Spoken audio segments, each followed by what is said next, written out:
A beginning is a very delicate time. Know then that it is the year 10,191. The known universe is ruled by the Padishah Emperor Shaddam IV, my father. In this time, the most precious substance in the universe is the spice melange. The spice extends life. The spice expands consciousness. The spice is vital to space travel. The Spacing Guild and its navigators, who the spice has mutated over 4,000 years, use the orange spice gas, which gives them the ability to fold space. That is, travel to any part of the universe without moving. Oh yes, I forgot to tell you. The spice exists on only one planet in the entire universe. A desolate, dry planet with vast deserts. Hidden away within the rocks of these deserts are a people known as the Fremen, who have long held a prophecy that a man would come, a Messiah, who would lead them to true freedom. The planet is Arrakis, also known as June.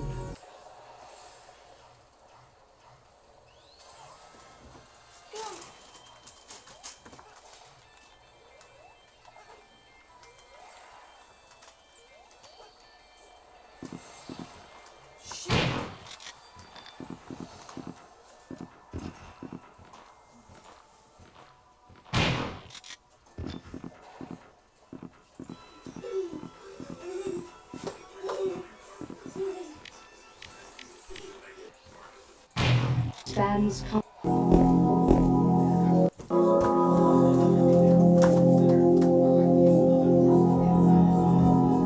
Mary, could you really be in this town? What doing, Dad?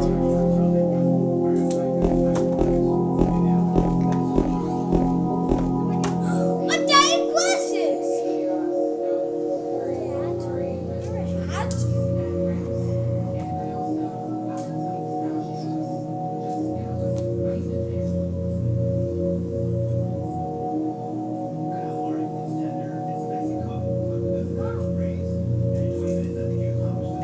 In my restless dreams, I see that town, Silent Hill.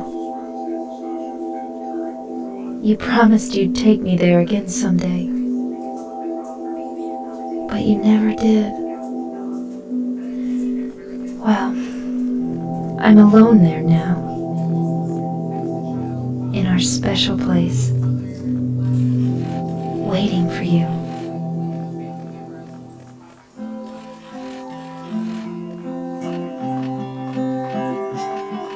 I got a letter. The name on the envelope said, Mary. My wife's name. It's ridiculous. Couldn't possibly be true. That's what I keep telling myself. A dead person can't write a letter. Mary died of that damn disease 3 years ago. So then, why am I looking for her? Our special place. What could she mean? This whole town was our special place. Does she mean the park on the lake? We spent the whole day there. Just the two of us, staring at the water. Could Mary really be there? Is she really alive? Waiting for me?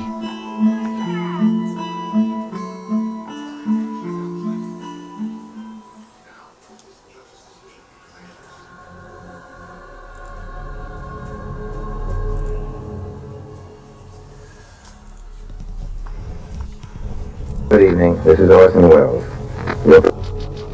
Good evening, this is Orson Welles, your producer of a special series of broadcasts presented by the makers of Pabst Blue Ribbon. The Mercury Summer Theater of the Air.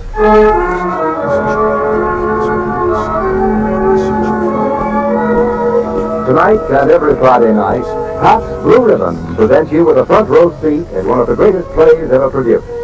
So while Orson Welles entertains you, pour yourself a tall, frosted glass of Pabst Blue Ribbon and enjoy at the same time great theater and this truly great beer. Ladies and gentlemen, tonight we bring you a tale of dark secrets and of a dark and secret love, an English classic, a standard work too in our Mercury repertory, with a special score composed and conducted by that pillar of the Mercury, Mr. Bernard Herrmann, with your obedient servant as the strange master of Thornfield Hall, and Miss Alice Frost in the title role of Jane Eyre.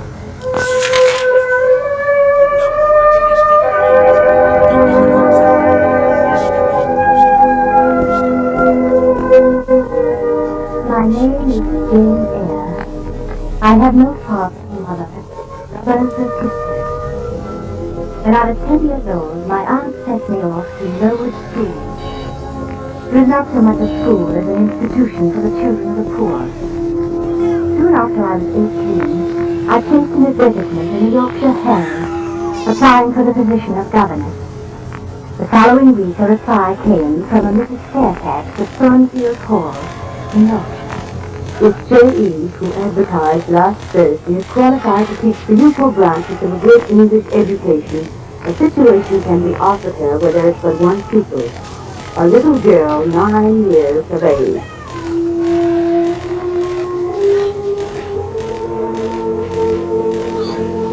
3 days later, I left Lowood School, and that evening, I was at Thornfield Hall.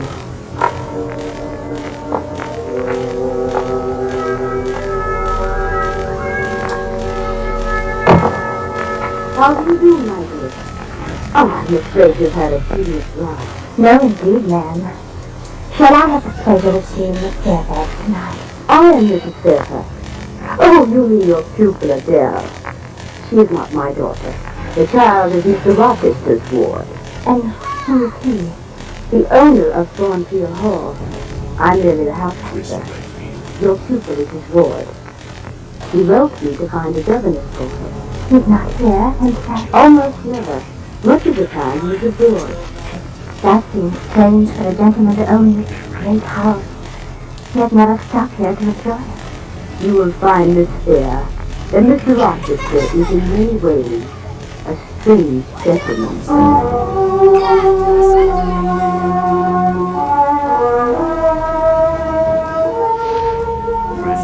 I slept smooth and soundly that night in my new home.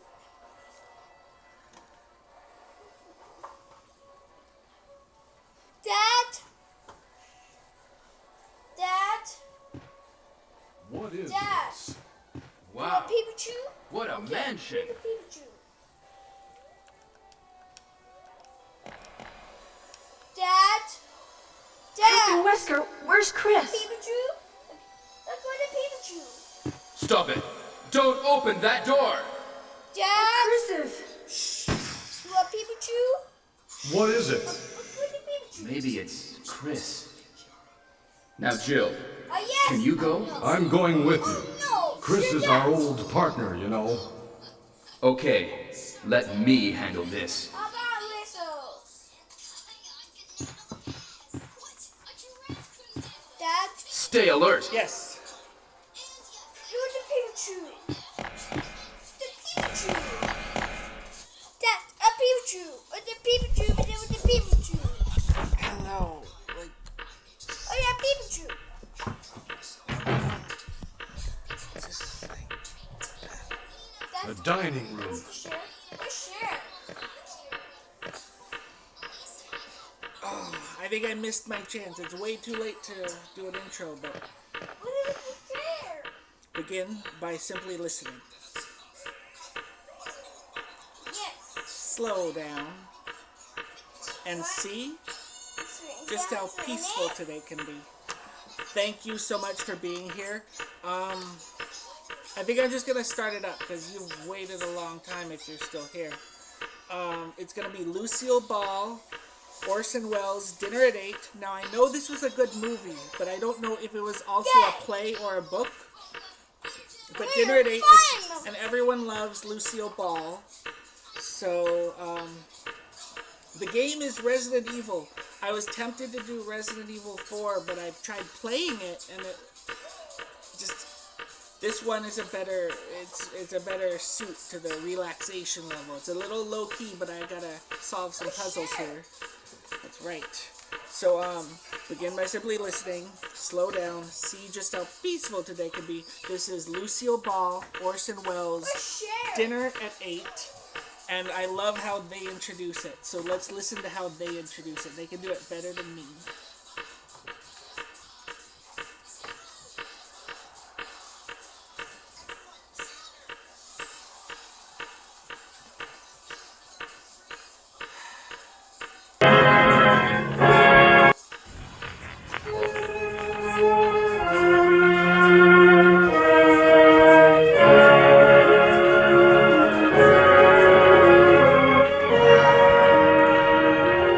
The makers of Campbell Soup present The Campbell Playhouse. Orson Welles, producer.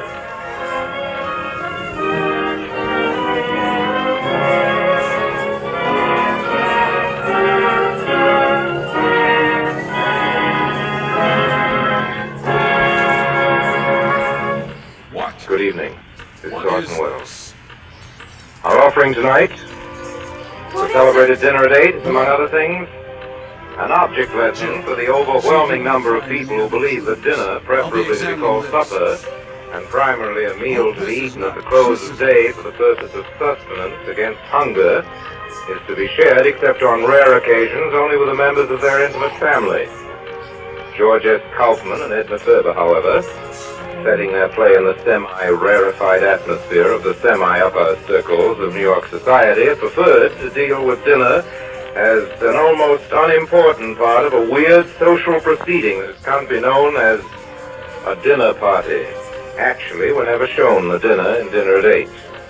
But we are shown the highly involved maneuverings necessary to bring the Dinner at 8 dinner party into existence, along with the colorful incidents and the intertwining lives of those who finally participate in it, including Mr. Larry Renault, the once so great film star who made the greatest appearance of his life in the long run by not appearing at all at the dinner party at which he would have been at least a featured player.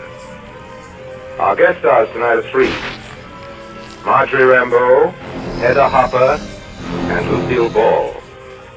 Miss Hopper, of course, was a distinguished actress before ever she branched out into her present combination career of acting and columning.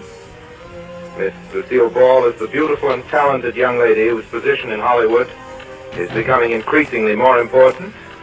Barry? And Marjorie Rambeau, certainly one of the first talents of the theater, is now carving out for herself a new career in motion pictures, recently cemented by her thoroughly brilliant performance in Primrose Path.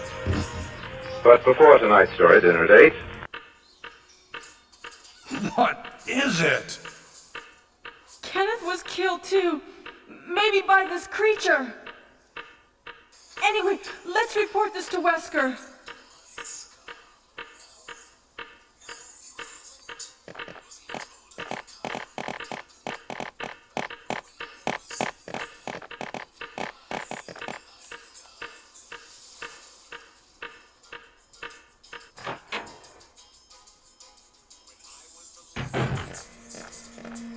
Wesker!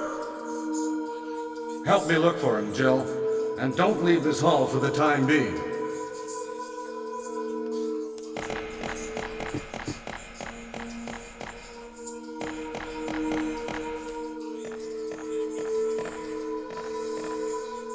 Find anything, Jill? Nothing. What is this all about?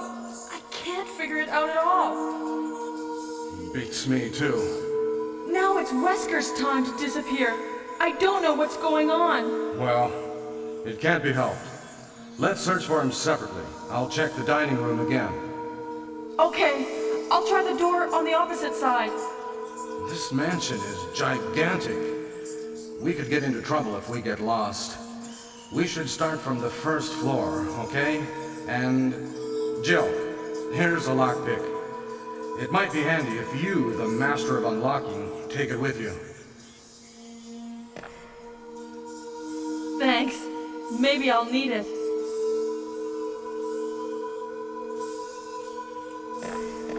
Listen, if something happens, let's meet up in this hall. This time I'll be there.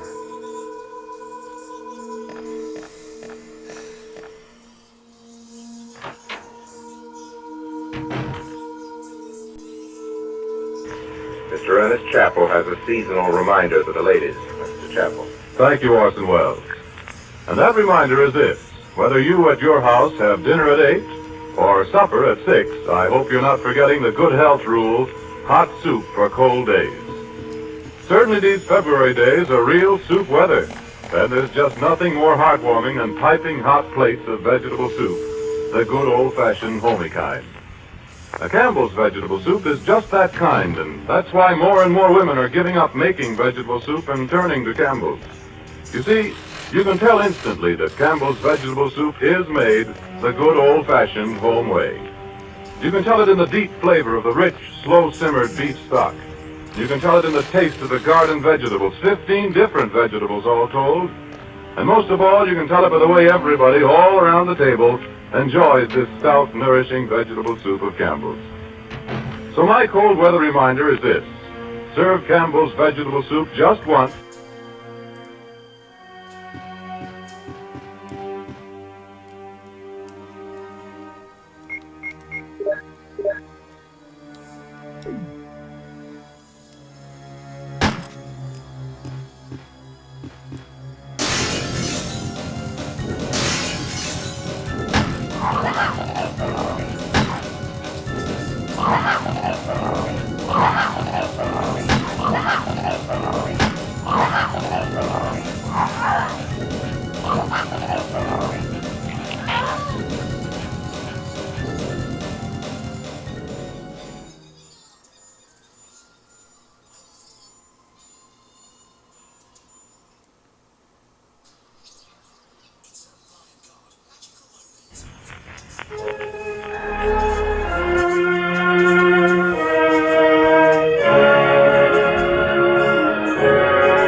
The makers of Campbell Soup present the Campbell Playhouse. Orson Welles, producer.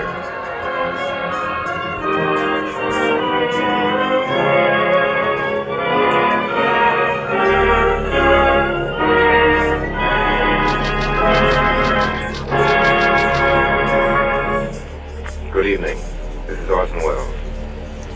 Our offering tonight, the celebrated dinner at 8, among other things, an object lesson for the overwhelming number of people who believe that dinner, preferably to be called supper, and primarily a meal to be eaten at the close of day for the purpose of sustenance against hunger, is to be shared, except on rare occasions, only with the members of their intimate family. George S. Kaufman and Edna Ferber, however, setting their play in the semi-rarefied atmosphere of the semi-upper circles of New York society, have preferred to deal with dinner as an almost unimportant part of a weird social proceeding that can be known as a dinner party. Actually, we're never shown the dinner in Dinner at 8. But we are shown the highly involved maneuverings necessary to bring the Dinner at 8 dinner party into existence, among the colorful incidents and the intertwining lives of those who finally participate in it, including Mr. Larry Renault, Where's Chris? the once so great film star who made the greatest appearance of his life in the long run by not appearing at all at the dinner party at which he would have been at least a featured player. What is it? Our guest stars tonight are 3. Marjorie Rambeau, Hedda Hopper, and Lucille Ball. Chris is our old partner. Miss Hopper, of course, was a distinguished actress before ever she branched out into her present combination career of acting and columning. Miss Lucille Ball is the beautiful and talented young lady whose position in Hollywood is becoming increasingly more important. Marjorie Rambeau, certainly one of the first talents of the theater, is now carving out for herself a new career in motion pictures, recently cemented by her thoroughly brilliant performance in Primrose Path. But before tonight's story, Dinner at 8, Mr. Ernest Chappell has a seasonal reminder to the ladies. Mr. Chappell. Thank you, Orson Welles. And that reminder is this: whether you at your house have dinner at 8 or supper at 6, I hope you're not forgetting the good health rule: hot soup for cold days. Blood. Certainly these February days are real soup weather, and there's just nothing more heartwarming than piping hot plates of vegetable soup, the good old-fashioned homey kind. Now, Campbell's vegetable soup is just that kind, and that's why more and more women are giving up making vegetable soup and turning to Campbell's. You see, you can tell instantly that Campbell's vegetable soup is made the good old-fashioned home way. You can tell it in the deep flavor of the rich, slow-simmered beef stock. You can tell it in the taste of the garden vegetables, 15 different vegetables all told. And most of all, you can tell it by the way everybody all around the table enjoys this stout, nourishing vegetable soup of Campbell's. So my cold weather reminder is this: serve Campbell's vegetable soup just once, and I believe your family will enjoy it so much that they'll suggest you let Campbell's make your vegetable soup for you from then on. You will try it, won't you? And now, Orson Welles in Dinner at 8 with Hedda Hopper, Marjorie Rambeau, and Lucille Ball. Hello? Is it Dr. Thomas home? This is Miss Jordan, Miss Oliver Jordan. Oh, hello, Lucy. This is Millicent. How are you, darling? Listen, Lucy, dear, I'm giving a little dinner for Lord and Lady Sainsbury. You know they're on here from England. I want you and the doctor to come. What is it? A week from tonight. Watch out! It's a monster! I'm only asking a few people who I know they like. I'm inviting you and Paul and like this because time's so short, and anyway, it's only a small dinner. Yes, that's right. Friday the 23rd at 8 o'clock. Oh, that'll be fine. Goodbye. Good job. Was cute too. Mr. Jordan and I will be out for dinner. I don't know about this, Paul. I'll have to ask her. Hello, darling. You're friendly. Hey, good job. You must see that my coffee's warmer than this. Very good, madam. We could have had breakfast together if I'd known, unless you think people might talk. You'll be home early, won't you, dear? The way business is, I might just as well not leave home at all. Oh, Oliver, did I tell you I've got the Ferncliff? What? Lord and Lady Ferncliff, they get in this morning on the Aquitania. I sent them a radio last night and they're coming to dinner Friday. Wasn't that right, Hopping? Yes, if you want the Ferncliff. Just a small dinner. What do you think? 10's a nice number. Help me look for him, Jill. And don't leave this hall for the time I being. thought I'd ask the Torbitts, the Doctor and Lucy, the Ferncliffs, and you and I. That's 6. And your precious Carlotta Van. Carlotta? Would you like me to ask I her? haven't seen her since she came back. Now, let me see. I'll need just one more couple and an extra man. I think maybe Look here, dear. If you're looking for another couple, I wish you'd ask Dan Packard and his wife. Ask that woman to my house with the Millicent, dear, believe me. I wouldn't ask this if it weren't important to me. You know that. Packard's become a big man the last year or so. I don't want to go into details, but it's very important. Oh, Oliver. Good morning, What are you Paula. doing lolling about in boudoirs? What's become of the shipping business? Yeah, well, Paula, what about this afternoon? I've got to go to the office. Paula, where will we meet? Millicent, you will invite the Packards, won't you? Oh, well, if it's as important as you say. Believe me, it is. Oh, well. Thanks. Drop you, Paula? Paula? Yes, Mother. Paula, I'm lunching at the Colony, but I can meet you. Oh, Mother, I can meet you this afternoon. I simply can't. For a girl that's being married in 3 months, you're certainly casual. What do you expect to get things? If Ernest had any idea what... Ernest has our most flawless fiancé. Oh, by the way, what was all that about last night? What? Ernest called up this morning in a perfect zilla when you weren't up. He asked to talk to me. Oh, yes? Did I know how you were feeling, and were you any better? He said he brought you home at 10 last night with a terrible headache. Oh, yes, I did have, but I'm quite all right now. I distinctly heard you come in at 4 this morning. Well, I went out again. I took 3 aspirin and my headache vanished, and there it was only 11 o'clock, and this called up and said there was a marvelous party going on. So I went out again. Well, I hope you've got charm enough to explain that to Ernest. Where was the party? Oh, around. We went over to 21. 21, always 21. Hello, Aunt Hattie. Someday I'm going to find out what goes on at 20, yes, and at 22, too. Mother, I just got to run. Oh, all right, but I insist that tomorrow you'll take... All right, tomorrow. Bye, Mother. Bye, Aunt Hattie. Bye. Did the Fernquist accept? Oh, I got their cable this morning. How many are you having? Only 10. 10's a good number. Oliver insists upon asking those Packards, those awful Packards. Oh, some business thing or other. Oh, he's bad enough that his wife, she's the second wife, you know, years younger. Nobody knows where she came from. Of course, with his money. Nobody marries for money anymore, Millicent, because there isn't any. Well, there's one good thing. I've got the toll bit. Oh, but what am I going to do about Carlotta Van? When did she come back to America? 2 days ago, I ran into her at the Colony, of course. I think she's poisonous. Oh, but I've got to have her here sometime. When I think of the way she behaved that summer at Antibes, you'd think a woman that's been on the stage as long as she had, a woman of her age. Oh, but I've simply got to have her. Have her by all means if you're sure you don't like her. She just fits in. I don't suppose that Packard woman will be up at this hour. Oh, dear, when I think of that voice. Hello? Could I speak to Mrs. Packard, please? This is Mrs. Oliver Jordan. Is Miss Packard up yet? I've got to run, Millie. If you're not at those 14th Street sales by 10, you might as well be dead. Goodbye. Goodbye. Miss Packard? Oh, how do you do, Miss Packard? This is Miss Oliver Jordan. Yes, Mrs. Oliver Jordan. Mrs. Packard, Mr. Jordan and I are giving a small dinner for Lord and Lady Ferncliff, 2 very dear friends of ours, and I'd like... I'm so pleased. You see, I've been meaning for quite a while. Excuse me. Please excuse me, but don't you want to know the date? It's a week from tonight, Friday, the 23rd. Dinner night. Yes, thank you, Mrs. Jordan. Oh, goodbye. Tina. Tina! Yes, Miss Packard? Oh, what time is it now? 4:30. Oh, when a person has to lie in bed like this, a person forgets all about the time. What did Dr. Talbot say? Is he coming right away? Well, he asked were there any symptoms, and I said no, I didn't think so. So he said, all right, then sometime this afternoon. Sometime this afternoon. Nobody cares what happens to a person around here. Get me that other box of candy, the big one. Yeah.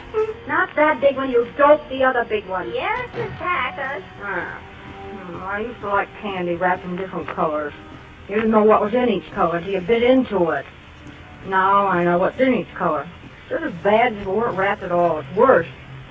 You have to take this paper off. Get me the other box, Tina. Yes, Miss Packard. And leave this one here, too. Take a big piece like this. It looks like it's filled with cream. Just bite into it. What is it? Nuts.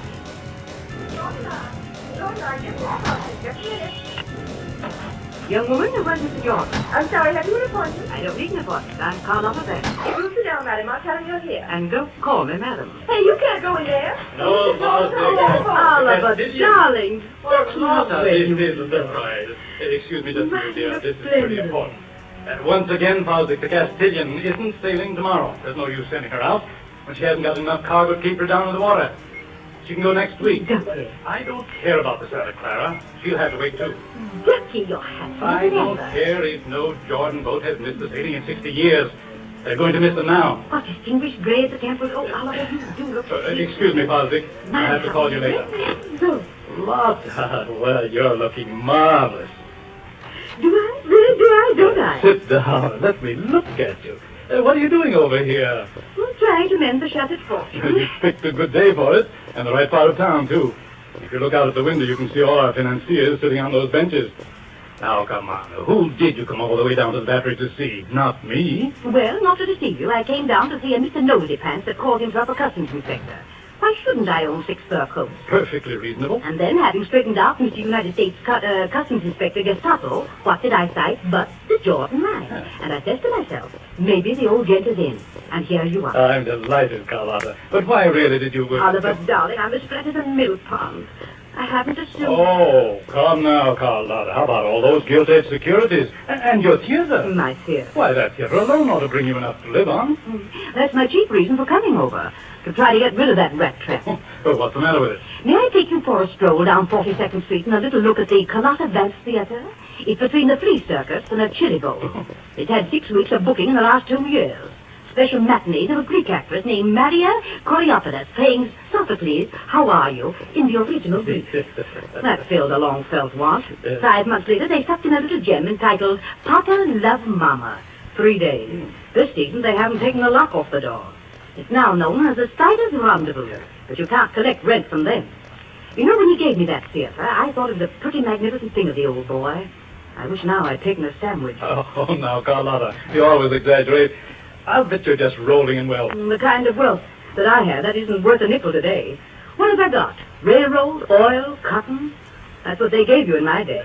I could only take what they had. Well, I wish there was something I could do to straighten your tangle out for you. I don't think any of my friends need the theater now. But as far as your stocks are concerned, those things are certainly good. So's your Jordan stock. You're not thinking of selling that? Well, I don't know. Should I? Much rather you wouldn't, just at this time. We've...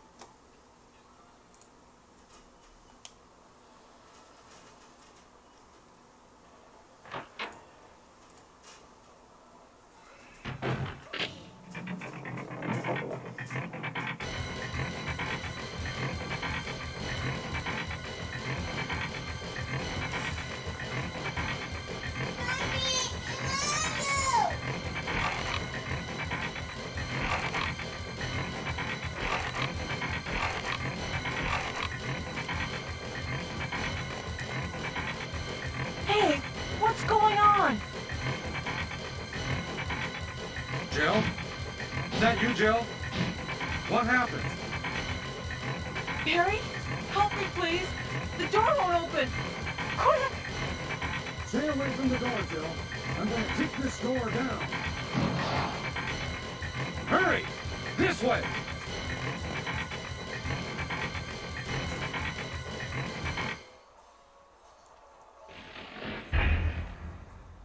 Oh, Barry! That was too close. You were almost a Jill sandwich. You're right. Barry, thanks for saving my life. But Barry, didn't you say you're going back to the dining room to do some research? Why on earth are you here? I just had something I wanted to check. Now, let's get back to searching for the lost captain and Chris, shall we?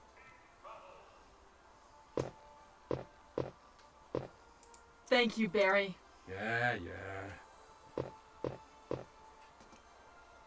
You've been hit as everybody else has. If you sold it now, I'm afraid you wouldn't get what it's worth. Well, I expect to do something on it. You wouldn't want to buy it back yourself, would you? I'd like to, but it would be pretty difficult just now. Oh, I've always thought of you as having all the money in the world. Yeah, I thought so too for a few years. Why, when I was a young man... You were so sweet, dear Oliver. And so serious and respectable. I was very fond of you, dear. I was very much in love with you, Carlotta. I was something, wasn't I? Remember, they named everything after me. Cigars, racehorses, perfume, battleships. I never forget the day you were 21, Oliver, and you asked me to marry you. What a young fool you must have thought me. I thought it was sweet of you. I even went home and wept a little. They didn't often ask me to marry them. Yes? Mr. Parkin is here now, Mr. Jordan. Oh, send him right in. You won't mind, Carlotta. Dan Packard, quite a fellow. Big Western stuff. Used to be a miner. Oh, I'm just going. Well, man, that's birdcage. Hey, Jordan, what kind of it? Beg your pardon. Lotta, this is Dan Packard, Miss Carlotta Vance. How do you do? Carlotta Vance. Wait a minute. You don't... I knew you. I saw you, Yes, I know. I know what you're going to say. You saw me when you were a little boy. Well, I say you're a liar. Way back when I was a punk in Montana, Bunches rode 40 miles into Butte just to see you. Something's Opera House. What was that piece you was in? You wore pants, I remember. Yes, well, we had to have something more than just talent to be an actress in those days. Nice to have seen you, Mr. Packard. I'll be running along before you remember seeing me in a bath. I'll call you, Carlotta. Look here, you're dining with us next week. Friday, isn't it? Am I? Of course you are. So are you, Dan. Well, but I'll see you before that, Carlotta. All righto. Goodbye. Goodbye, Luckenbach. And what'd she call me? Sit down, Dan. How you been? I can only stay a minute. I'm running down to Washington, 5:30. Got to drop up home, pick up a bag. Buncher's going down. The president needs a little straightening out, looks like. Dan, the reason I asked you to come in, I want to put up something to you. Sure, go right ahead. It's about the Jordan line. We find ourselves facing, well, it's like this. Go on. What's bothering you? Kind of up against it? Well, you probably know about our business. We're strictly freight carriers. New York, Southern Coast, Savannah, Port-au-Prince. I didn't even tell you what's happened to trade down there. Of course, it isn't going to last forever. But what I want to know is, if it does take a little longer than we figure, would you be in a position, you and your associates, to sort of tide us over? To tell you the truth, Jordan, I don't think you've got much to offer. Best thing you Now, can just do... a minute, Packard. The Jordan line is one of the best known in the shipping world. I know Our that. boats have traveled the ocean for a century. We started with clipper ships, and we're not going to stop now. I'll tell you what I'll do. You get together some figures on this thing, and you do that balance sheets, assets, total tonnage, what the boats cost when built, list the stockholders. How about that? Pretty widely held? No, it's held quite closely. Half a dozen people in all. Well, let me have a list of them. All right. You understand, Packard. This is confidential. Sure. I just want a list. And it's got to be... You give me that dope, and I'll let you have an answer in 48 hours. That's very kind of you. I'll do what I can for you, Jordan. Everything I can. So long.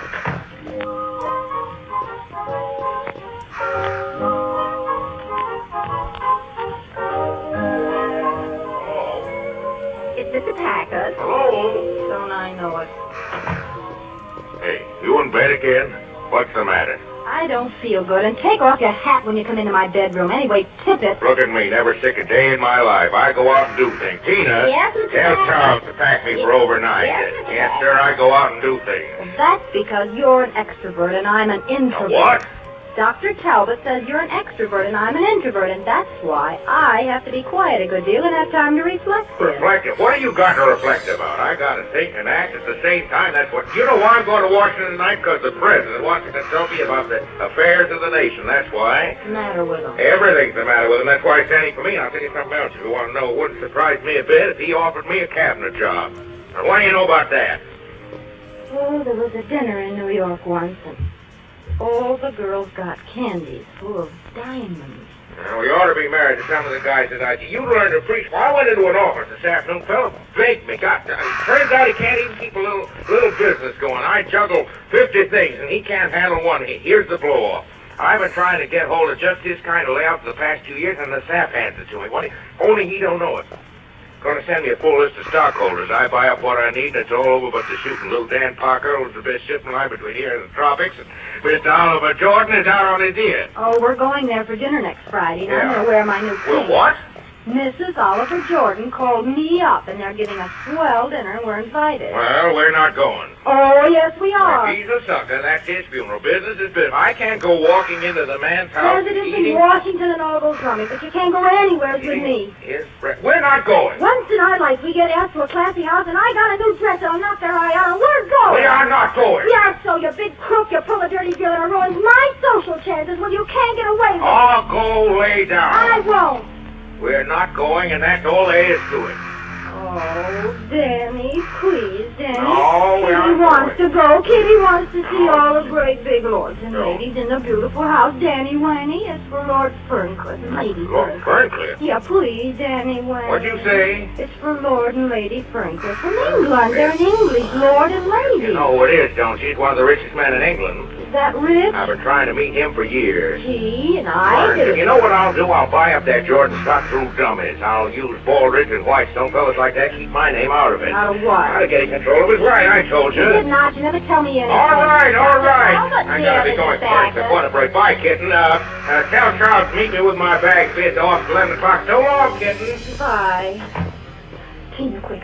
Get me the other jacket with a feather. Yes, Miss Haggard. And get my pearls out of the case and clear those stains off the bed. Fix it up a little. Give me that atomizer. Oh, give me that book, the big one. Where is it? Look around. It fell down. Hurry up. It's there someplace. Is this it? Murder, Macy's window, Harlem? No. The one Dr. Talbot gave me. It's a big, thick one. It says aspects of the adult mind. I found it. It was under the Marigold hospital bag. Give it to me. All right. Now, get out. Yes, ma'am. All right, Dr. Talbot. Thank you, Tina. Well, hello. What's all this? Hello, Doctor. Let's have your pulse. Wayne, you don't ever come anymore unless I send for you. Well, I'm very busy, Kitty. You know how busy I am. Oh, but I'm so lonely, Wayne. You've got to develop your inner resources. Can you read that book? I try, but just to read, the girl could go crazy. You've got to take it easy. You're tired of me. No, I'm not here, but Well, then put your arms around me. And let go of my wrist. I guess so. No sense taking your pulse now.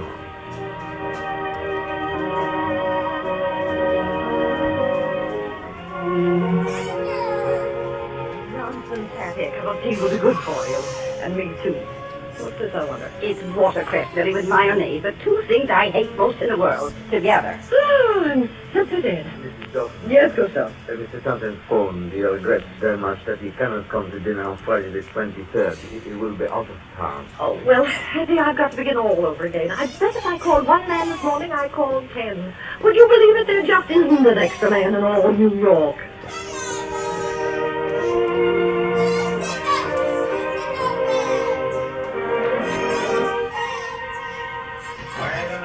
Wait a minute. Oh, it's you. Who'd you expect? The State National Bank? You're pretty fresh for a bellboy. Where have you been so long? I come as quick as I could. You're so particular with that 20-year-old stuff, I had to go several places. Hey, wait a minute. Where's my change? I told you I had to go to a new place. Cost $50 more. Who told you to go to a new place? Nobody did. And you can go out and buy your own liquor from now on. Excuse me, miss. Oh. Hello, Miss Jordan. Close the door, boy. Okay. Right you are, Mr. Reynolds. It is Mr. Reynolds, isn't it? Mr. Reynolds, the great motion picture actor. You crazy little fool. Excuse me, Mr. Reynolds.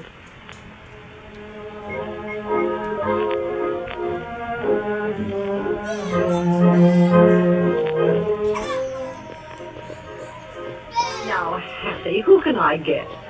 Oh, I'd love to have somebody exciting. That is, if it'd fit in with the Ferncliff. Nothing exciting fits in with a Ferncliff. Get somebody that'll go with Carlotta. Give her a little fun. Get her an actor or something. An actor? Let me see. I know, a movie star. Oh, I don't know any movie stars. What about Larry Renault? Was he still in town? He was yesterday. How do you know? I read it in Lenny Lyons' column. Oh, it's a marvelous idea. We met him 3 years ago and on TV. He was simply a sensation. I read 2 interviews with him yesterday. He was wearing a black Morris lounging robe with a white monogram, and he's staying at the Dual Plaza. I'll put him next to Carlotta and then get to Dr. Talbot on the other side. Yeah, see if you can get him first, and then let nature take its course.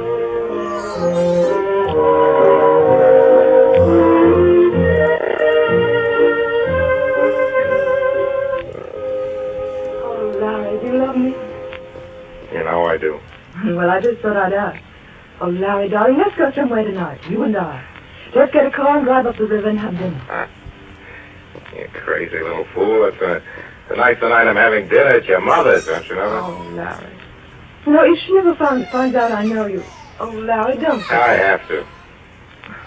Larry, What? will you promise me something? What? Don't drink tonight. At Mother's. Now, Paula, don't get maternal. I know, but I want them to see you at your best. A man can take a drink or two, and That's so... just it, Larry. If you take one, you always take another. No, stop it, Paul. I won't have right, you... my darling, don't squabble. Please, something.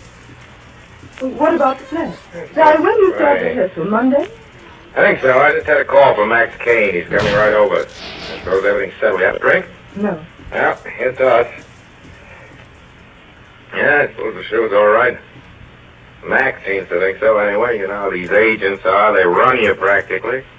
He may be right, a season on the legitimate before I go back to pictures. Let them see me. They like that sort of thing. It's such a romantic part. I think you'll be more... Sure, the only thing I've read that I thought was worth doing. The play's not much, but the part is very interesting. It's practically the only male part in the play. But there's that beach It club. doesn't amount to anything. He has one little scene, and I dominate that. Oh, Larry. You know, it's so funny. Less than a month ago, I thought I was in love with Ernest. You were just one of those $1 million movie stars. Only a month ago. But that was another person. A very young person. Hey, Paula. Listen to me. I want to tell you something. I know. Ernest is just the sort of young man I ought to marry. That's right. You're the sort of girl they're always warned against. Well, I don't care who the people say. I know your life is different from mine. I know all the things you've been. I know all the times you've been married. Well, I'm still married. You think I could still love Ernest after all this? After all we've been to each other? Paula. You know anything about me. All right. Tell me you murdered a man in a lab. That's what I mean. You're not even grown up. You're a kid of 19. You're 19 and I'm 40. Almost 40. Darling, I hate college boys. Oh, darling, it isn't your age. It's everything. You never know anything but Park Avenue and Butlers and Pierre. That's not true. I got a job. I go to work every day. It's the fashion to have a job in your crowd. You don't know what it means to be up against it, to be fighting them every second, to pull yourself up hand over hand and have them waiting up there with a knife to cut the rope. Well, I'm not through yet. I'll show them if they think I've finished. But Larry, what's that got to do with it? What's that got to do with our love? Love. You want to know the truth? I love you. Yeah, as much as I can love any woman. But at my age, it isn't real love anymore. There's been too many. I've been in love 100 times. I've had 3 wives. Would you like to know about my 3 wives? Well, there was Violet. She was a vaudeville whooper and still is. I bet she hasn't changed her act in 20 years. Rooming houses and dirty kimonos and fried egg sandwiches. There's that kind of a marriage. We used to fight like wildcats. And I broke into pictures and I left her. And there was Edith. She was crazy about my profile, always talking about it. She was society. Pretty like you, Paula. And it's funny, I never thought of that before. Anyhow, we were happy for about 6 months. And Hollywood got her. Parties, drinks, pretty rough in those days. And one night, you know the rest of it. Found a car loan. Drunk. Over the cliff. You were really in love with her, weren't you, Larry? As for Diana, well, you know Diana. She's at the top of the heap now. She's the biggest draw of any woman in pictures. Ambitious, I never saw a woman like her. Anything to get on and knife me to get there. Always saying someday she'd be bigger than I was, and now... Well, there they are, the 3 of them. Pretty picture, isn't it? I won't tell you about the others. They swarmed on me, every kind, age, and description. Paula, listen to me. Larry, I love you. Don't you see that nothing else matters in the whole world? Paula, don't say that. Larry, it's no use. Nothing you can say will make any difference. Paula. I'm going to tell them now, tonight. Paula.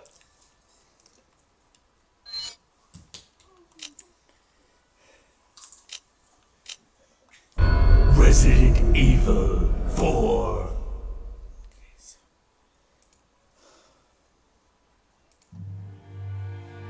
$1998. I'll never forget it. It was the year when those grisly murders occurred in the Arklay Mountains. Soon after, the news was out to the whole world, revealing that it was the fault of a secret viral experiment conducted by the international pharmaceutical enterprise, Umbrella. The virus broke out in a nearby mountain community, Raccoon City, and hit the peaceful little town with a devastating blow crippling its very foundation. Not taking any chances, the President of the United States ordered a contingency plan to sterilize Raccoon City. With the whole affair going public, the United States government issued an indefinite suspension of business decree to Umbrella. Soon its stock prices crashed, and for all intents and purposes, Umbrella was finished.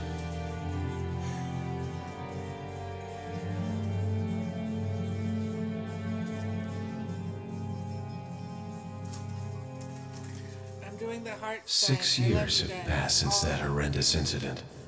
You guys are the bee's knees. You guys are the cats. I received special training via a secret organization working under the direct control of the president. I was to assume the responsibility of protecting the new president's family. Corgan, Why am I the one who always gets the short end of the stick? You. Who are you, really? Come on and tell us.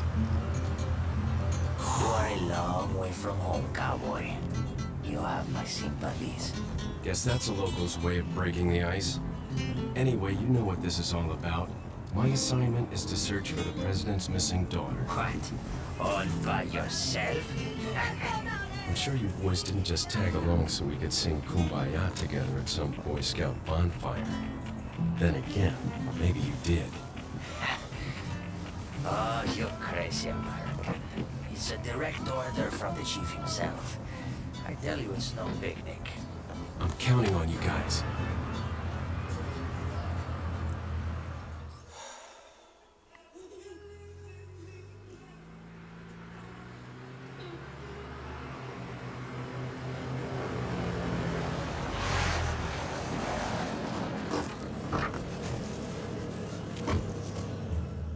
It was right before I was to take on my duties of protecting the president's daughter when she was abducted. That's the ultimate reason I'm in this lonely and rural part of Europe. According to our intelligence, there's reliable information about a sighting of a girl that looks very similar to the president's daughter. Apparently, she's being withheld by some unidentified group of people. Who would have thought that my first job would have been a rescue mission?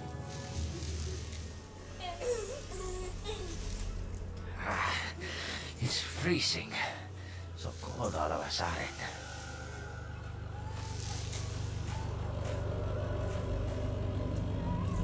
Must be my imagination.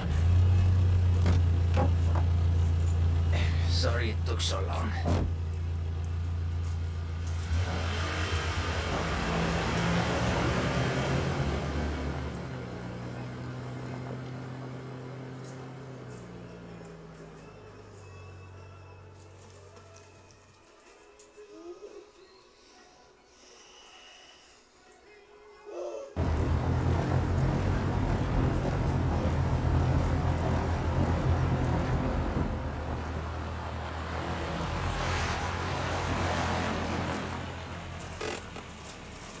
Just up ahead is the village.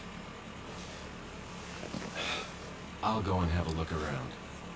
We'll stay and watch that car. Don't want to get any parking tickets. Right. Parking tickets. Good luck. Jeez. Who are these guys? Did you say something?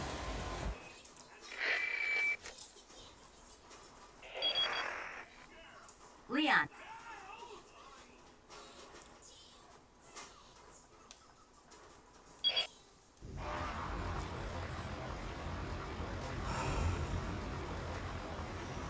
Begin by simply listening. Slow down. See just how peaceful today can be. Alright, let's get this back started, and thank you for... I'm gonna rewind it a little bit, just because...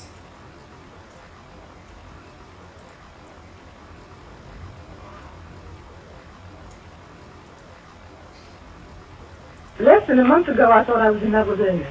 We were just one of those $1 million movie stars. Only a month ago. But that was another person, a very young person. Hey, Paula. Listen to me, I want to tell you something. I know. Ernest is just the sort of young man I ought to marry. That's right. You're the sort of girls are always warned against. Well, I don't care who people say. I know your life is different from mine. I know all the things you've been. I know all the times you've been married. Well, I'm still married. You think I could still love Ernest after all this?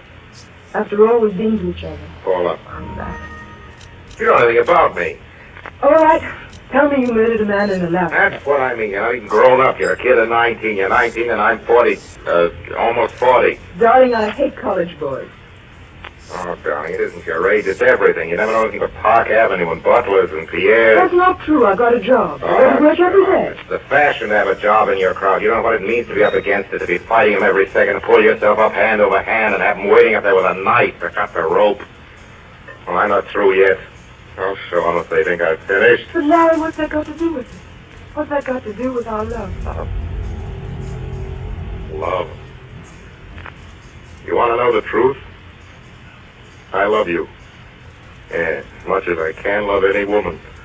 But at my age, it isn't real love anymore. There's been too many. I've been in love 100 times.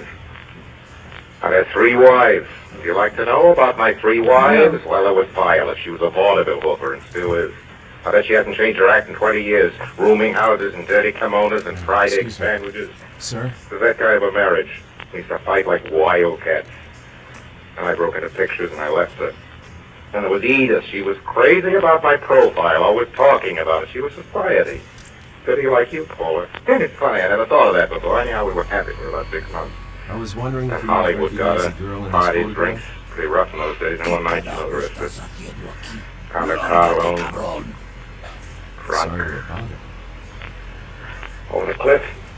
You were really in love with her, weren't you, Larry? As for Diana, well, you know Diana. She's at the top of the heap now. She's the biggest draw of any woman in pictures. Ambitious, I never saw a woman like her. Anything to get on and knife me to get there. Always saying someday she'd be bigger than I was, and now it's... Yeah, it's real. Pretty picture, isn't it? I won't tell you about the others. They swarmed on me, every kind, and age, and description. Paula, listen to me. Larry, I love you. Don't you see that nothing else matters in the whole world? Paula, don't say that. Larry, it's no use. Nothing you can say will make any difference. Paula. I'm going to tell them now, tonight. Paula, you must. I'm going to tell You everybody. can't do a thing like that. I won't let you understand. I won't let you smash up your life. What it amounts I'm going to. straight home and tell Mother and Dad. And tonight I'm going to tell Ernest. Ah, that's my age and that man. Paula, I want you to promise No. me. Paula, you've got to promise My me. mind is made up, Larry. It's no use. All right. Hey, don't you ever get up? Ooh. You, know Mr. Kane, Miss Jordan? Oh, sure. Out of the way. I'm splendid. You? Top of the bottle. I'll telephone you, Larry, later. Please think of what I said. Am I, buttoning? No, I was just saying goodbye. Well, then you're right, sis. Goodbye, Larry. Goodbye. Well, how's the great profile? Been out today or just sticking around here? No, I wasn't feeling well. I slept kind of late. I have to do it. What's that straight whiskey you're drinking? Cocktail? If you want to call it that. All right, no offense. It's none of my business. Only why didn't you go up to McDermott's and get a workout every day? I'm all right. Take some of that blubber off Once I get into rehearsal, I'll get in shape. Yeah, just keep on with the drinks that size. That'll fix you. What's up, Steve Bauman? I thought maybe he might come up with you. Bauman? No, he didn't come up. Look, Larry, I got a little disappointing news for you, kind of. What's the matter? Well, I go in there this afternoon, he's sitting there. A face like a gargoyle. I start talking to him about the play, and what does he do? He says he's got to go south next month. He's sick. He can't do the play. My God, I do everything settled. Well, it was talk to him. It wasn't really. You see, Larry, unless you got it down in black and What are you white. talking about? Well, and then sometimes Well, that's... take it away from me. He's not the only producer, the cheap crook. Oh, sure. Brown's no good. That's right. That's how we got where he is. But look, that ain't the point. What does he do? He goes and turns the play over to Joe Stangle. Joe Stangle. Yeah. I like the idea of going to Stangle. You know, actually, tell me he's quite a character. He understands I'm to be starred, of course, and then Well, that's just it. What? Look, Larry, I don't want you to blame me for this. I've been plugging for you for months. What are you trying to tell me? Now, don't go up in the air about it, because there's sure to be something You else. mean I'm out, you double? You mean I'm out, Larry? Could I help it? Help it? Why, you... Oh, no, wait a minute. Hold on. All right. I'm a this, I'm a that. But there wasn't anything I could do to stop it. It was all done before I knew anything about It's it. your business to know. That's what you're hired for. Who's going to play the part? Cecil Bellamy. Cecil Bellamy. Yeah, that piffling. Why, he's English in the first place. Well, the part says English Explorer. All right, I can be English. I can be as English as anybody. I've waited for this play for 6 weeks. I've had a million things I've turned down. You know that. Sure you could. And you can get it yet, Larry. Only what? Well, you've been away a long time, see? And you know the public. Besides, there's a bunch of them want to work in the stage again. Them picture names. You're not going to compare me with them. No, but them was... Look, but you see, you're not a talking name. I was in talkies. I made some of the first talking pictures that were made. Yeah, I remember, but the trouble is they forget. See, they forget overnight. You gotta get to work again. Go out there and act. Let them see you. That's the way they want it. It's the vehicle. Well, now don't choke down my throat again. But I got an idea. What kind of an idea? Well, I was thinking about this play again. You know, Larry, I never said anything, but I never did think that was such a hot part for you. Do you know the part that I would be crazy to play if I was an actor? What? The beachcomber. Oh, beachcomber? Yes. You're asking me to go on and play a part that is... Get out of here. Go on, get out. Get out, you miserable... Get out! Larry, Get out! please. All right, I know, but don't make a mistake. Wait a minute. All right. What makes you think the other part isn't right for me? Well, it's no good. They'll get tired of them. But the other fella, comes on once. But a once, that's a once. He goes off. They keep waiting for him to come back, and he never does. Oh, Larry, what a part! Boss, this one thing is very gratifying. It's the high spot of the show. You know what'll happen? At the finish, this is, what's his name? Oh, Bellamy. Yeah, that's my dad. He'll be trying to pay the boss, see? You know what'll happen? They'll be yelling, Renault! Yeah, Renault! of course I'd be featured. Not for you. But I'd get my regular salary. I mean, what Domino's going to give me. But you can't think of it. Salary. Suppose you only get two. Look, I'll tell you what. It's 4:45. I'll run right down to Sailor's office, fix up an appointment to get you to see him before he leaves the office. He mustn't think I'm after this part. Make Stengel come to me. Larry, it isn't done that way. You're the I'm Larry Renault. I don't go to managers with my hat in my hand and expect me to come for nothing. Comes up, yes, he's the Larry, luxurious. look, you know, you don't make things very easy for me, bringing managers to actors. Well, maybe you'll do it as a favor to me. Who knows?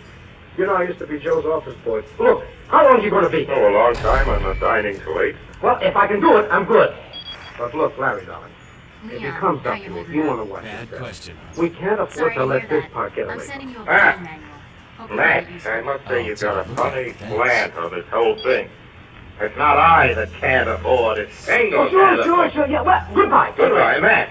Yeah, here's a funny thing. I wonder if you could let me have $5 for a taxi fare. I didn't get out the bank. I'm going this dinner.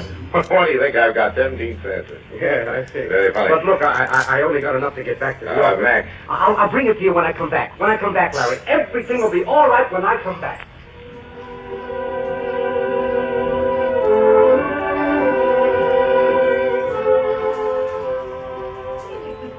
Carlotta, dear.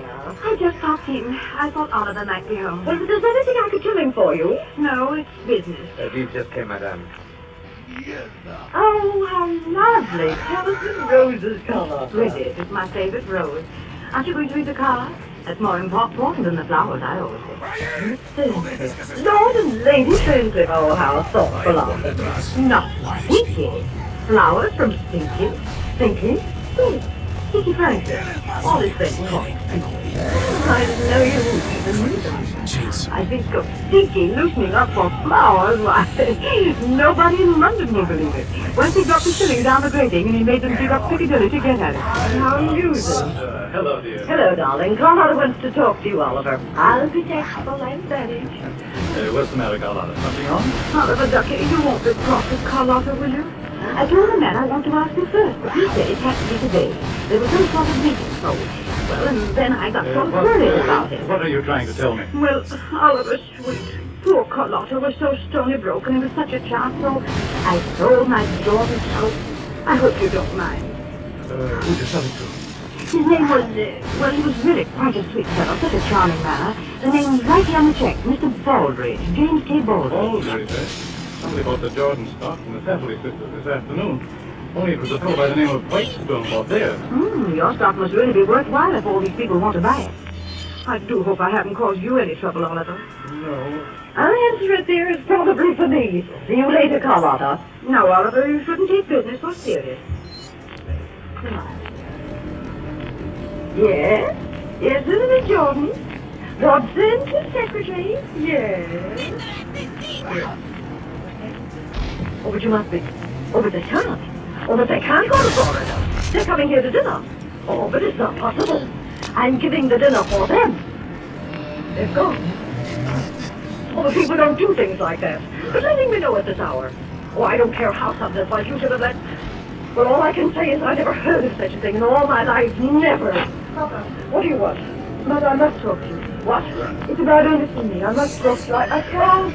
Oh, don't bother me now, for pity's sake. Don't bother me. I don't want to listen to you. Don't understand. Terribly important. Oh, shut up. Shut up, I tell you. Let me think. Dear, do you think if I don't come down to dinner, I'm feeling pretty rotten. If I could just put there. What's that you're saying? I say I'm feeling pretty rotten, and I'm up against the business thing that just... Yeah, the business thing. At a time like this, you talk about a business thing and feeling rotten. Oh, this is a nice time for you to say you're feeling rotten. You come to me with your whimpering about some little lover's quarrel. I'm expected to listen to Ernest and business and headaches, but I'm half out of my mind. you know what's happened to me? I've had the most dreadful day that any woman ever had. Lucy Talbot suddenly found out she was so ill. She found it. Wayne Talbot is coming anyway. So I had to bribe Hattie to come, and it's costing me half my wardrobe to get her to come and eat my dinner. And the dinner's gone wrong. Only you wouldn't care about that. But if you think getting crab meat when you've ordered lobster and there's someone coming in, and now, on top of everything, do you know what happened? The pin clipped on coming to dinner. They call up at this hour, those miserable cockneys. They call up and say they've gone to Florida. Florida! And who can I get at this hour? Nobody. I've only got 8 people. 8 people isn't a dinner party, and you come to me with your idiotic beautiful. I'm the one who's going to be in bed. I'm the one who's in trouble. You don't know what trouble is.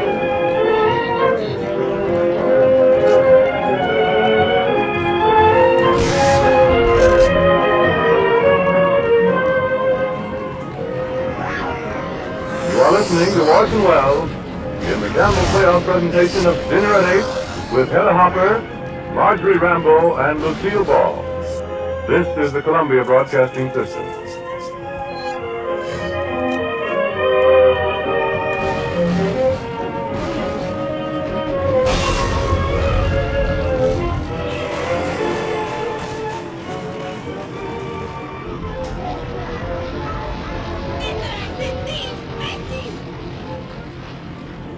This is Ernest Chappell, ladies and gentlemen, welcoming you back to the Campbell Playhouse. In a moment, we will resume our presentation of Dinner at 8. See that your child gets a quart of milk a day. So counsels the doctor. Yet many a mother of growing children I know finds that easier said than done. So tonight, I have a pleasant and practical suggestion for every mother listening. Have you tried soup as a means of giving your child more of the milk he needs?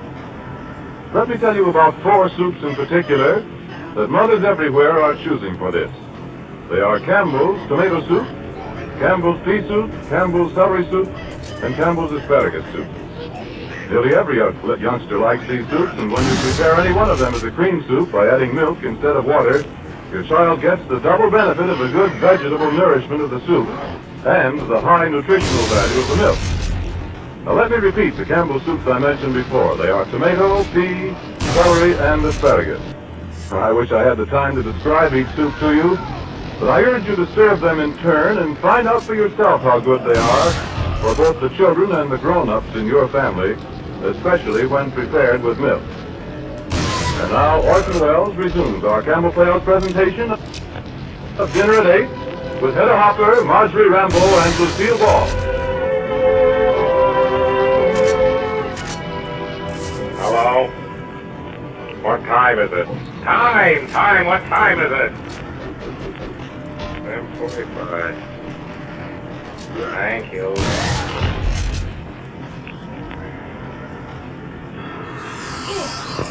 Hello? Yes, this is Mr. Renault. Yes, I got it. Your man brought it up to me. Listen, my good fellow, I'm not accustomed to being done for hotel bills. I'm a very busy man. My secretary usually attends these things in California at the moment. You get your money, you get it when it suits my convenience. Come in, the door's open. Liberty Hall, huh? Where have you been? You're late. I told you I would. Take it easy. I brought up Mr. Stingle. Meet Larry Renault. Mr. Stingle? How are you, Mr. Stingle? Mr. Renault? Forgive my formal attire, Mr. Stingle. I just finished dressing. It's a trifle Mr. bored. Renault got a date with some of his Park Avenue friends.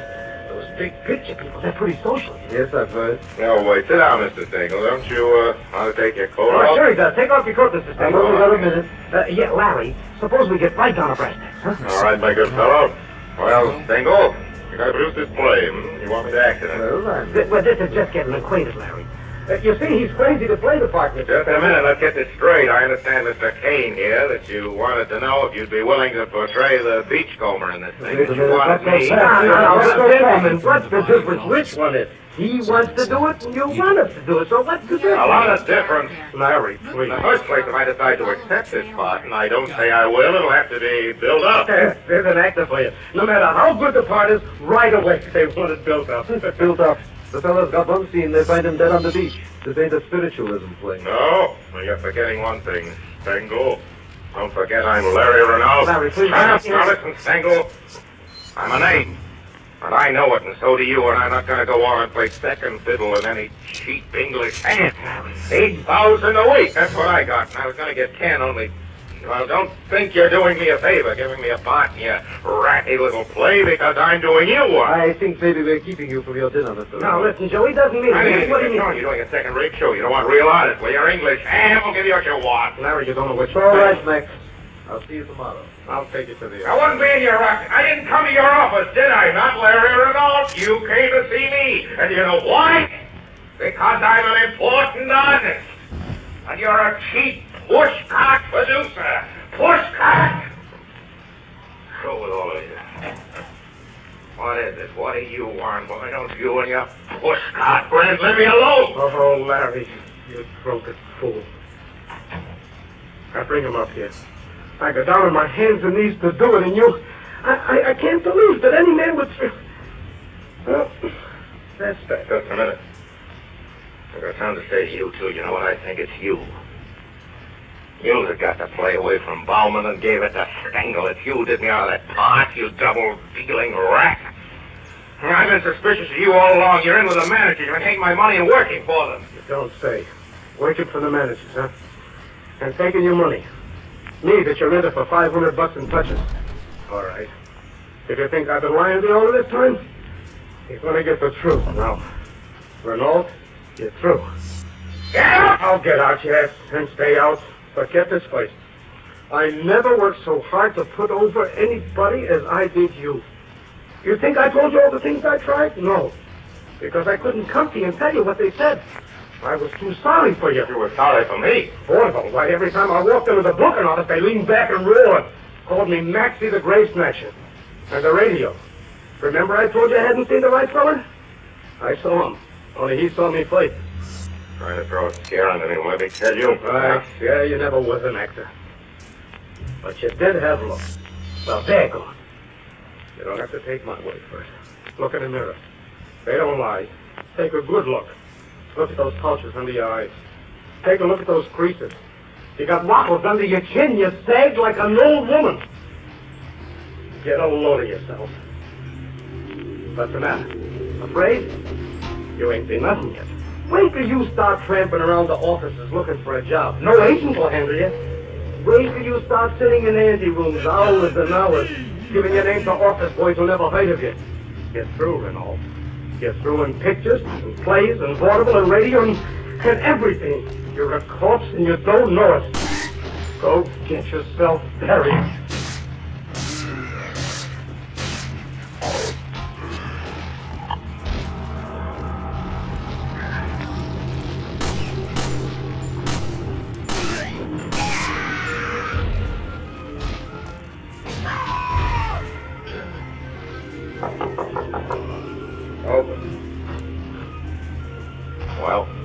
Everything you gave me. Nobody wants this. What? But it's impossible. That gold and silver association value. All right, you take them out. I went in the pawn shop on 6th Avenue. You're a little liar. You never from any place. Say, who you calling a liar? What do I get out of all this? You down and out hand? Filthy little rat. How dare you talk to me like that? Okay. Oh, wait a minute. I didn't mean that, son. I didn't mean to call you. Listen, son, I gotta have some liquor. You lay it out for me and I'll pay it back to you.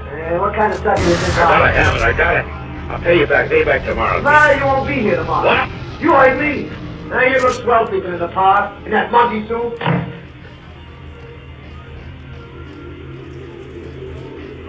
Had any idea what I've been going through? You knew what I'm going through right now. I've been trying to see that heat in the war picture for 2 months, and now I can't go. Isn't Larry Renault in person better than going to a movie? No, he's a has-been. And Carla the Van? She's a has-been. All right. I'd have let you off if I could, but who was I going to get at 6:45 but relative? All right. I'm a relative, and I'm here.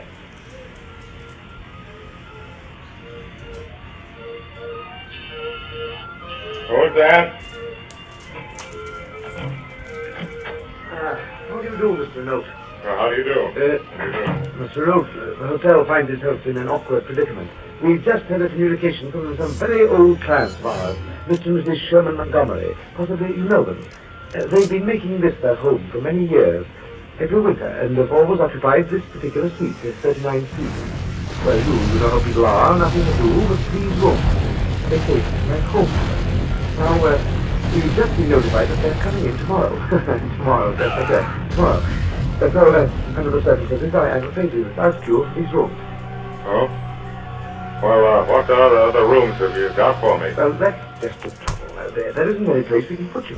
There isn't anything that isn't taken. You know, old customers. That's all right. Funny, I was about to tell your office I was leaving a friend of mine from Palm Beach. Private car. When do you want me to get Oh, on? no hurry. Shall we say tomorrow morning? All right. We'd be very glad to have one of our people come in and pack your things. That's I all right. You're probably pretty busy. I'll tend to it. Well, shall we say noon tomorrow then, Mr. Enough? Yeah. Thank you very much. So sorry to have inconvenienced you in this way.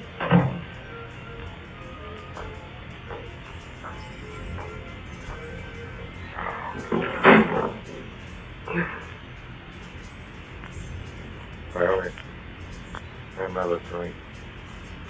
Just one more drink.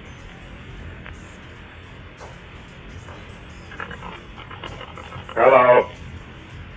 This is Mr. Lawrence Renault. Look, whatever calls there are, don't connect anybody. I'm, busy. That's right, don't connect anybody until you hear from me. I gotta wait until they hear from me. Yeah, I got gas in this room, too. Gas. I never noticed. A really high-class background, I must say. Electric lights and gas. A situation like this, what was the name of that show? I remember, you turn a little knob, like... Right? Lucky it isn't one of those where you have to put a quarter in a meter. Ah, they're good. Should have been a writer, I think. I should have used that somewhere or other.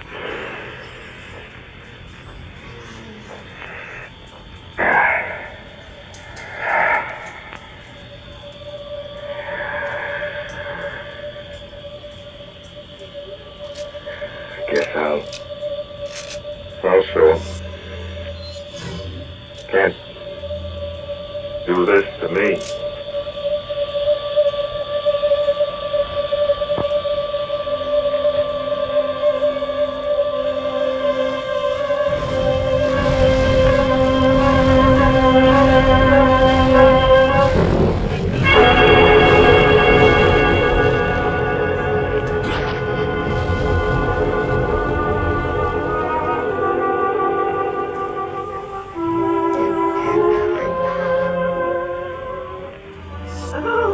Nice, Mrs. Hackett. It's so lovely to see you. Good evening, Mr. Hackett. How do you do, Mrs. Jordan? It's indeed a pleasure. Mrs. Hackett, may I present my sister, Mrs. Lewis. How do you do? Mrs. Hackett. Glad to know you. Glad to know you. You know, for a minute there, I had you wrong. I figured maybe you were Mrs. Ferncliff. Lady Ferncliff, you don't. You were close. I'm pinch hitting for her. Huh? Yes, isn't it too bad Lord Ferncliff was taken desperately ill late this afternoon? Oh, that's too bad. You're right. Oh, the doctor said he must go to Wait, sunshine. you mean he's not coming? Oh, impossible. They rushed him right down to Florida on a special train. hello, Doc. Dr. Talbot. Oh, hello, Wayne. So glad to see you. How do you do? Well, she just felt a little under the weather. I understand. I knew you would.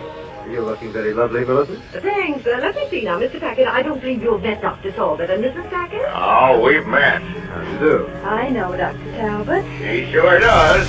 He's their father confessor. How's old medical? Haven't seen you around the house lately, Doc. I think she gets along very well without me. Don't you, Mrs. Packard? Get along better when you're looking after me. I guess that's right, Doc. Millicent Lucy said to remember her to the Ferncliff. By the way, where are they? Oh, didn't I tell you? Poor dear Stinky. You know, that's what we call Ferncliff. We're taken desperately ill this afternoon, and they had to whirl him down south to save his life. Not a dark day, no. Hello, everybody. Oh, Millicent, dear, do forgive me. I'm so sorry. He wouldn't stay home. Cried and cried. I just had to bring him. He's so spoiled since I brought him to America. Aren't you, Evelyn? You won't be a bit of trouble. He's as good as gold. He just sits under my chair as quiet as a mouse. You'll never know he's there. Just throwing a bit of lobster. Isn't he sweet? Carlotta, have you met all that? Is this stinky swag running off the plaza and ruining your whole dinner party? You know, I left here and I went straight to my hotel. And there was his telegram. Off for the fishing trip. Can't you come down? I love your America. Never felt so well in all my life. Molly and I expect you. Telegraph us, Palm Beach. Simply. I guess he was just kidding in that wire he sent you, Mrs. Jordan. Oliver, darling, you haven't said a word to me. Aren't you glad to see me? You know I love you, Carlotta. Then you're not cross with me, dear. You thought I'd done something terrible, Mr. Packard, just because I sold my Jordan stuff. I was slowly broke, and a man came along and made me the most wonderful offer right out of the blue. Well, I grabbed it. That wasn't so terrible, was it? What do you think, Packard? Was that so terrible? Well, business is business. Every fella's got to look out for himself. That's kind of a world it is, you know. Oh, Dan's always known how many beans make 5, haven't you, Dan? It's so nice to know Dan's always taking care of things. Oh, it must be wonderful to be a sheltered woman, Mrs. Packard. A man to look after you, so you never have to worry for yourself. Say, I think that ought to be a cinch for you. Well, there's one trouble. A man gets you into a shelter and he thinks you ought to spend the rest of your life thanking him. What's good's a shelter to a girl if that's all there is? And most of the time, she's alone in the shelter. I kept Now, let me see. We're all here except Mr. Renault. Oh, I do hope he hasn't forgotten. Oh, he'll be here. He'll be here. He's just staging an entrance. Oh, I'm crazy to see Larry Renault. What do you think, Mother? I thought you were gone. You all know my daughter, Paula. Well, Paula, how's the future bride? When are you going to get married? First off, where's Mr. Renault? Was he going to be here? He said he was. Yes. He's coming. He's just not here yet. And I don't think we'll wait for Mr. Renault. Good talk. You may serve dinner. Last come, last served. That's the way we used to out in Montana. I think Avalon is so cute. Avalon? Oh, yes, maybe that is better than Avalon. I've had a lot of these, but I don't have any luck with them. They just don't like me, like onions. Like 8:30. Here the mower just going on, Millicent. What's the matter, Paula? Something wrong? Oh, no. I'm just going down. If something's bothering you, dear. No, you go on into dinner. I'll rest here a minute, and then I'll go down and join in. Well, whatever you say. Good night, Paula. Good night, Dan.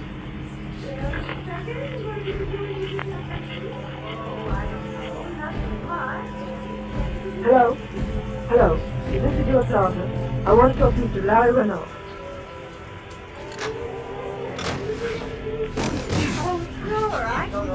What's that?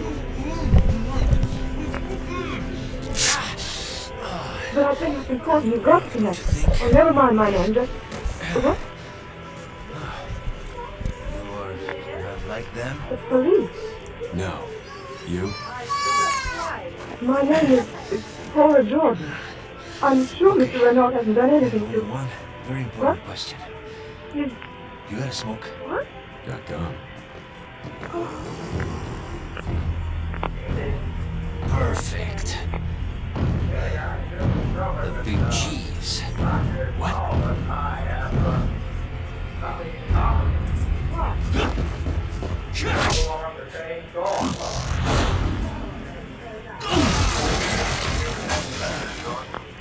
We'll have to ask you to stay right where you are until an officer can get down there and talk to you.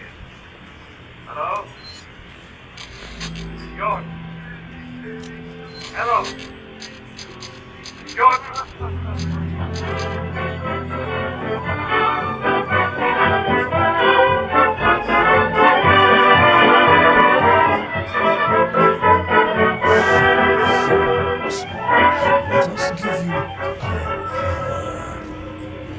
You have been listening to Orson Welles in the Campbell Playhouse presentation of Dinner at 8 with Hedda Hopper, Marjorie Rambeau, and Lucille Ball. Mr. Welles will be back in a moment to continue our broadcast. Meanwhile, having talked more especially to the ladies earlier this evening, I'd like to take just a handful of seconds now to talk to the men. After a hard day's work, there's something specially comforting and restful to a man in sitting down to an evening meal that includes a good plate of soup. Isn't that so? Somehow soup warms and cheers you all the way down.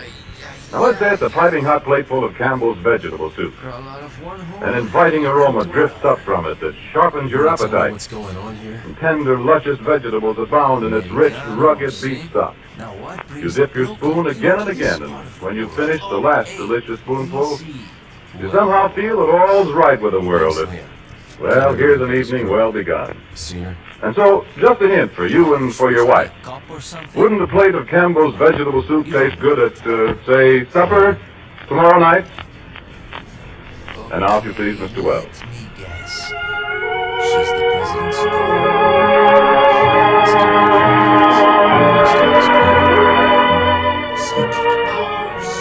Ladies and gentlemen, no more appropriate theme song could usher in our interview.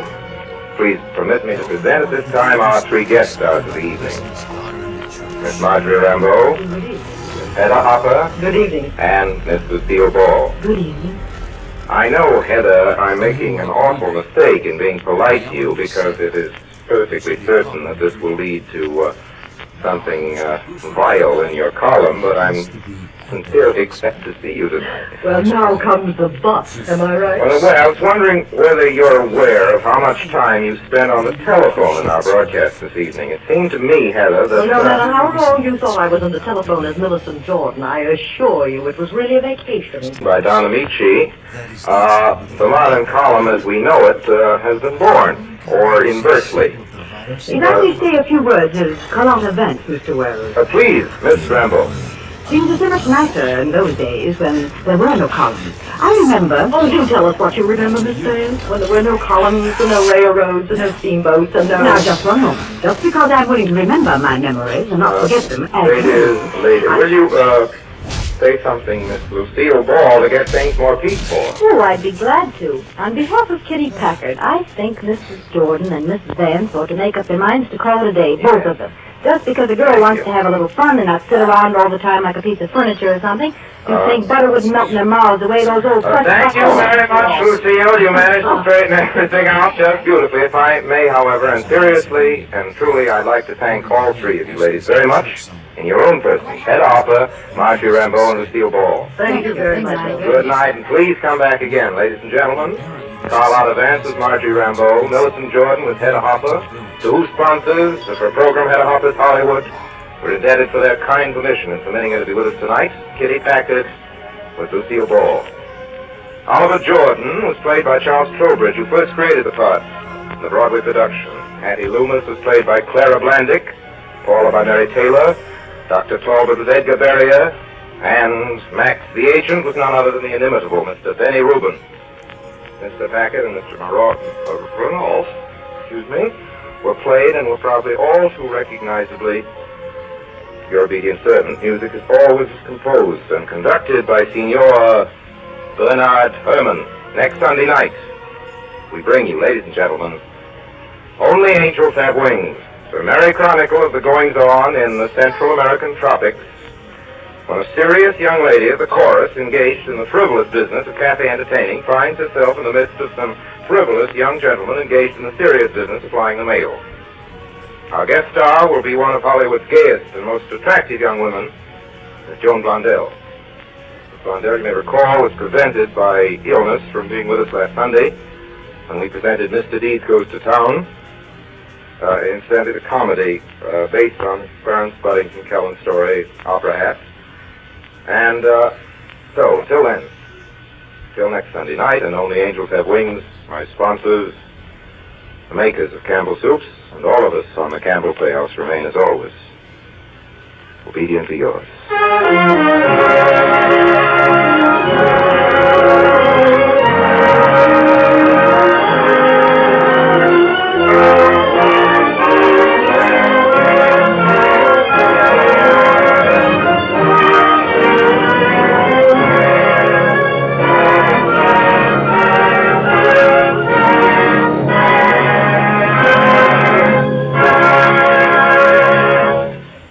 The makers of Campbell Soups join Orson Welles in inviting you to be with us in the Campbell Playhouse again next Sunday evening when we present the recent Columbia Pictures Corporation success, Only Angels Have Wings, with Miss Joan Blondell as our guest.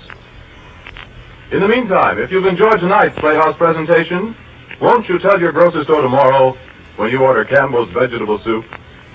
This is Ernest Chappell saying thank you and good night.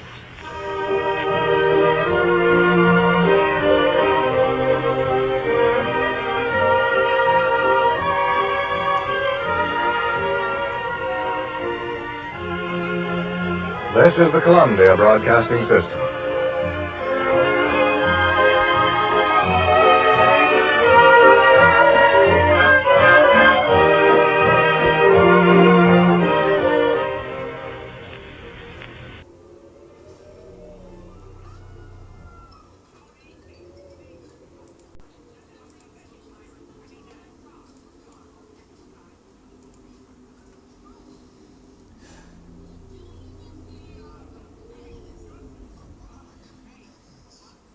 Oh, guards! Guards! Guards!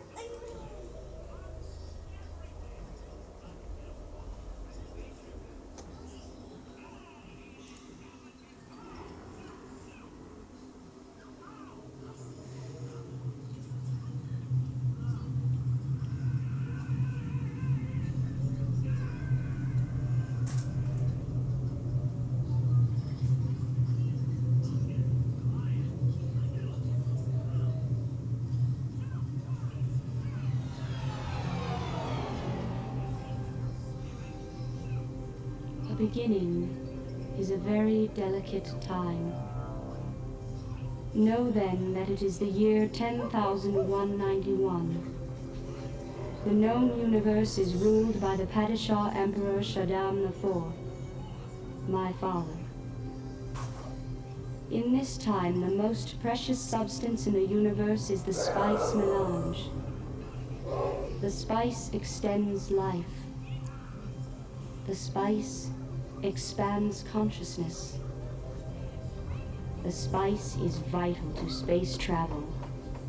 The Spacing Guild and its navigators, who the spice has mutated over 4,000 years, use the orange spice gas, which gives them the ability to fold space.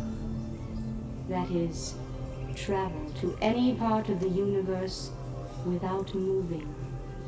Oh yes, I forgot to tell you.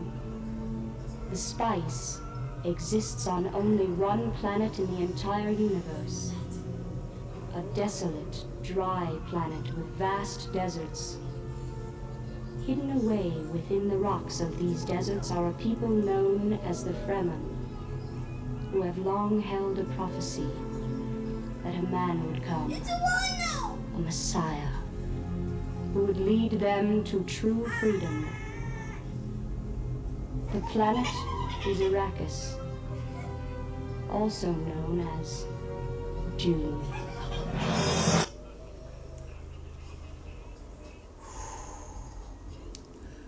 Thanks so much for being here. Begin by simply listening, slow down, and see just how peaceful today can be. A super, super.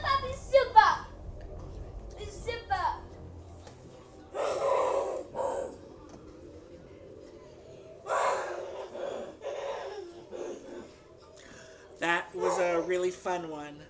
Catch you guys on the flip side.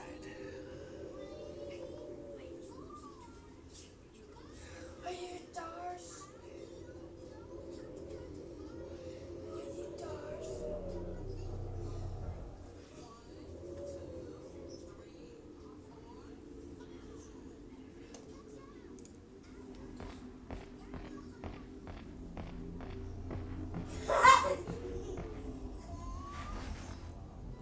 Over here, stranger.